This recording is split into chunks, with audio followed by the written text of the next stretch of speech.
Hey, what's up guys? Today I'll show you a science fiction thriller film, Vivarium. Spoiler ahead, watch out and take care. Cuckoo is a kind of bird living a parasitic life. About 1/3 of the female cuckoos will lay their eggs in other birds' nests. After the eggs hatch, the baby cuckoos will push other chicks out of the nest on purpose, making the surrogate mother birds feed themselves as their own children. By intruding into other birds' nests, the baby cuckoos grow up disturbingly even larger than their surrogate mothers.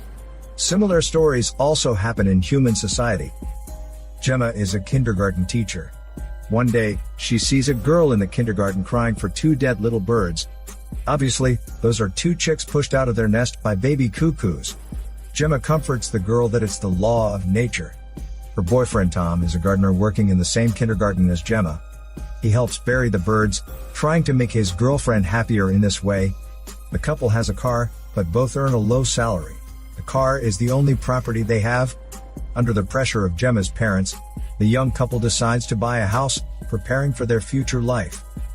One day after work, they drive to a real estate agent to ask about buying a house. The real estate office is full of strange identical subjects, in which the agent greets them with a fixed smile. Though the couple shows no interest in the recommended properties, the agent insists on taking them to see a sample house. Following the agent, Gemma and Tom drive to a large housing estate called Yonder. The couple are shocked by the seemingly endless identical greenhouses when entering the community. The uniform houses and lawns make them puzzled. The agent takes them to the number 9 house, which is fully equipped and ready to welcome its new owner. There are even food and drinks in the fridge. While showing them around, the agent asks if they have kids. When Gemma replies to him no, not yet, he mimics her words strangely. The agent seems quite satisfied with the house, and highly recommends it to the couple. He even says the couple can live here until the day they die and buried together. Feeling offended, the couple leaves him alone to look around the house. However, they return to find the agent is gone. Angry at the bad service, the couple decides to leave. They try to drive out of the community, but can't find the way back. There are thousands of streets in the community, and each street looks exactly the same. Driving around and around, they're depressed to find themselves at house number 9 again. In the evening, they have lost mobile signal and run out of gasoline, but they can't find anyone around. So they have to sleep in the number 9 house for the night. They have some food left in the fridge, but find it tasteless. The next morning, the couple decides to escape from this strange place. They find a ladder from the house. Tom climbs up the roof using the ladder, hoping to get a general view of the neighborhood. But he's desperate to see thousands and thousands of identical roofs, stretching as far as his eye can reach. Frightened to be trapped here, Tom and Gemma run on foot toward the way the sun sets. They keep climbing over the railings, but still can't find the way out. When night falls, Gemma suddenly notices there's a house with a light on. It means that there must be people living in it. The couple runs over to the house excitedly. However, they're disappointed to find they have been back to the number 9 house again. What's more puzzling is that there's a box full of packaged food in front of the house. It seems someone has treated them as prisoners. In order to force the man hiding behind to show up, Tom sets fire to the house angrily, and lets the smoke send a distress signal. They sleep on the road that night. However, the next day when they wake up, they're surprised to find the house remains in perfect condition. And there's another box, containing a newborn baby in front of the door, with a note, "Raise the child and be released." The two are confused a lot by that, but have to accept the fat baby as their own. It seems it is the only way for them to do. 98 days later, however, the baby has grown to be like a primary school student, who speaks like an adult, and always mimics the couple's voices in a strange manner. The boy calls them mother and father. However, they don't like the child at all, as he always lets out creepy screams when he is unhappy. Tom gradually gets mad, as their life here is boring, and they have to raise a freak boy. During the time they live there, Tom consistently leaves messages for help on the roof, but no one ever finds his message. There will be a box that appears in front of the house every morning, bringing them their daily supplies. Before the day ends, they put their life wastes in the box to be collected. Bored of his life, Tom does nothing every day, but sits in the garden with Gemma, waiting to find who sends and collects the boxes, but they never see anyone. The boxes just show and disappear in a second. Suddenly, a small area of the lawn burned by a cigarette attracts Tom's attention. He finds the soil under the lawn unusual, thinking that there must be something hiding underground. So he starts to dig a hole in the garden, hoping to escape from there through the tunnel. Ever since he starts digging, Tom's life has been changed. During the day, he always hurries to finish his meal, then starts to dig the hole in the garden until night. He communicates less and less with Gemma. Sometimes he even sleeps at the bottom of the hole. It's another ordinary day. Gemma sits on the ground of the living room, watching the freak boy run over and play himself. After a while, the boy turns on the TV and starts watching.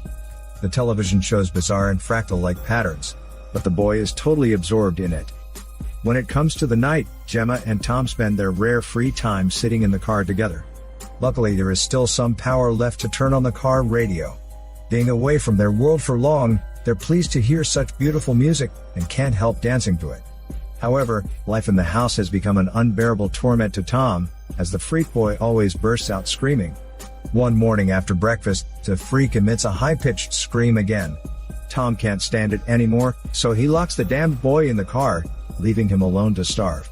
The boy shouts and struggles for help in the locked car, arousing Gemma's maternal instincts. In spite of Tom's opposition, she takes the boy out of the car and brings him back to the room, continuing to care for him. Upset about Gemma and his life, Tom spends all day digging the hole and seldom talks to Gemma. The couple gradually alienates from each other. The only thing that makes Gemma's life better is to take care of the boy. She plays games with him every day. Sometimes they will have picnics together on the grass, staring at the clouds in identical shapes. One day, however, the boy is missing. Gemma looks for him anxiously, but can't find him anywhere. At night, the boy comes back alone, with a book full of strange patterns and terrifying words. Gemma asks him who gave him the book. The boy suddenly makes strange sounds and inflates his throat sacs, acting like a toad monster. Gemma cries out in despair, for she can't stand it either. Soon another 98 days pass by. The boy has grown to resemble a young man. Gemma has become afraid of the freak. She weeps out her regret to Tom that they should have killed the boy. At this time, Tom has become too weak to speak aloud and wash himself. His back is covered with bruises. Gemma has to figure out a way on her own. She follows the freak when he leaves the house during the day, but she gets lost before long. While Tom is working on the tunnel, he finds a corpse in a body bag from underground. With his shit scared out, Tom climbs out of the hole and happens to hear Gemma's call for help. He guides Gemma to find the way back with his sound. The couple finally finds each other. But they're locked outside of the house by the freak, so they have to sleep in the car. After days without food, Tom becomes sicker and is close to death. When the freak comes out during the day, Gemma pleads with him to save her lover, but he replies indifferently that it's time for Tom to be released. The poor Tom dies in Gemma's arms eventually. The freak brings back a box, in which there's another vacuum bag. He zips Tom's dead body into it. Gemma can do nothing but watch the freak throw Tom's body into that hole dug by Tom. She loses her mind in anger and ambushes the freak with a pickaxe. However, she can only hurt him a little. The freak injures and makes strange noises.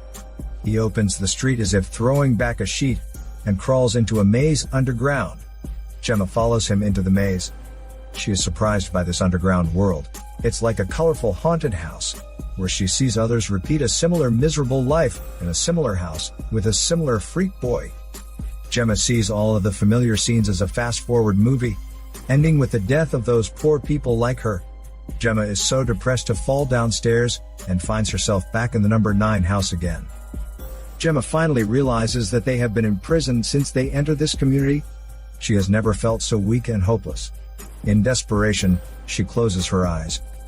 The last thing she knows is that the freak puts her body into a new vacuum bag and says indifferently that mothers should die after raising their children. Gemma says with her last reserves of strength that she wants to go home.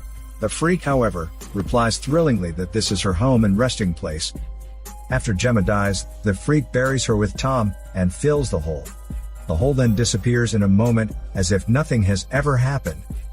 After the couple dies, the freak repaints the number 9 house to its original condition.